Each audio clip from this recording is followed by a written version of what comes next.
Hi everybody, so in this short segment we're going to talk about what happens when DNA is altered and what happens to the resulting protein product you get when changes are made to the DNA code.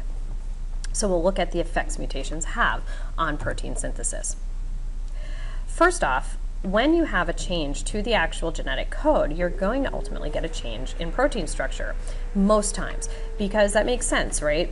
If we go back to the idea of when we watched transcription and translation, in the whole process, you had the gene became the transcript then fed that message through the RNA, and voila, you had your polypeptide chain.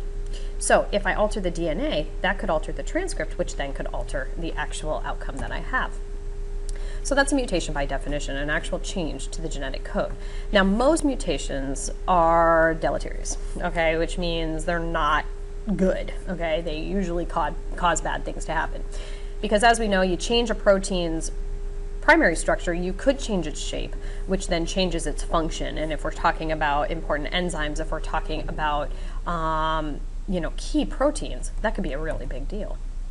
So a few types of mutations. We have a base pair substitution, in which case you get a different letter, okay, than you would normally, okay? So base pair substitution. So for example, here's the original.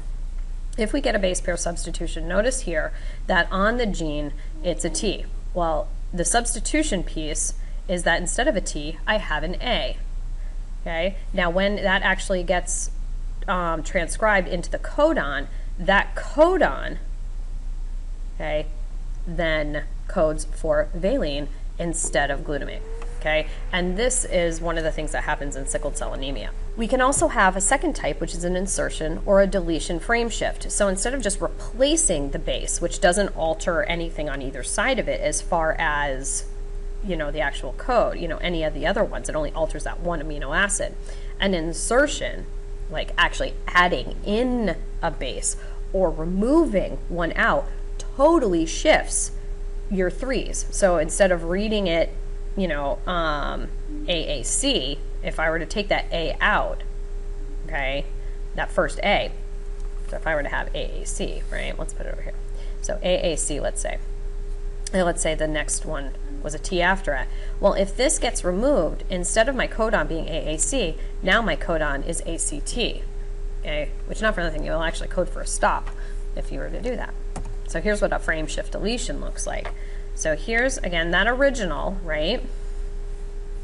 Here's my original, CTC.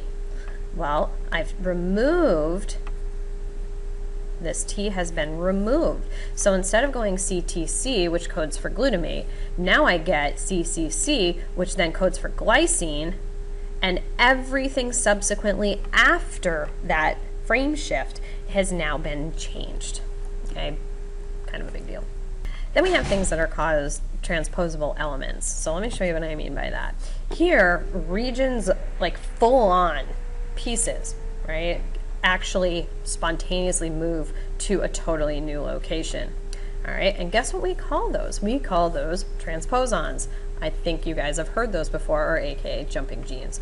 All right, and this is what happens in the corn that we looked at. Okay, if this happens, in some cases, it can actually inactivate a gene, cause it not to work or shut down, and then if that gene is a coding gene, it won't produce the protein product that it's supposed to. So what could be some causes of mutations? Well, there's a lot of things that could cause it, okay? We can look at rates. The thing about mutations, though, is a lot of times they're random, and to be able to calculate the rates of mutations can be very difficult, but given certain variables, we can get an estimate of how often these occur. So the big thing is that, remember, this is occurring in the DNA, so what's going to cause the change? Well, one could be when the DNA has to replicate itself. So as the cell's getting ready to go through mitosis and there's a replication of the DNA that occurs, or even meiosis for that matter, errors occur as the DNA is replicating. I mean, there's built-in, error proofing, but sometimes mistakes get made. Those are pretty low key. So this can be caused by the repair genes being inactivated and not working right to go through and proofread. Could be a number of reasons, or the proofreaders actually just simply miss something. Okay, environmental factors are a huge cause for mutations. So things, and we call them mutagens, anything that can cause a change to the DNA. So things like radiation is a known mutagen. It will alter DNA. This was one of the ways that Beadle and Tatum found out that genes code for a protein product, was through exposing them to radiation type things. So that's why you're only limited to a certain amount of x-rays a year, and why they try to localize that exposure so you're not getting full-on x-rayed across the board.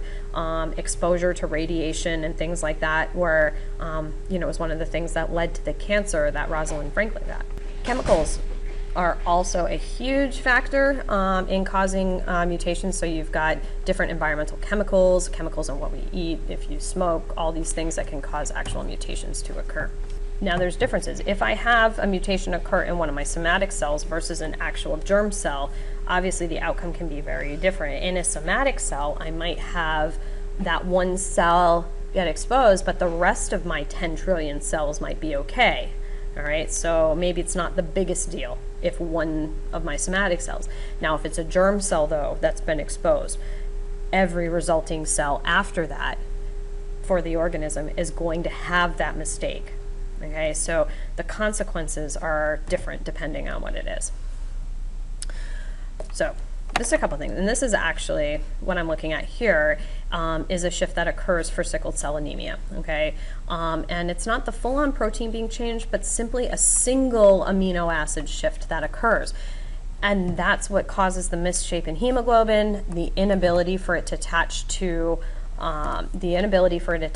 oxygen well, and you wind up with the cells that, remember, when they squish through the capillaries, stick, and then they can't do anything from that. So yeah, these changes have consequences, unless of course the change happens at a codon that codes for the same protein. Because remember, not every codon is codes for a unique amino acid.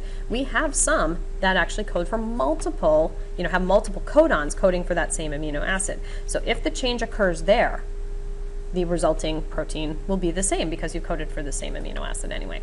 So we'll think about that. Also, to think about the effects that epigenetics has on traits. Because remember, what's cool about epigenetics is it isn't actually altering the DNA itself. What it's doing is attaching either the methyl groups or the acetyl groups, which control or shut down particular genes.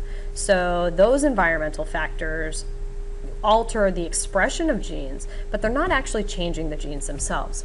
So there you have it, little mutation look, and we'll go back and compare that to what you saw in the protein synthesis investigation, when you actually saw how one of those deletion mutations actually affected the outcome of your protein. So take it easy, and we'll catch you guys later.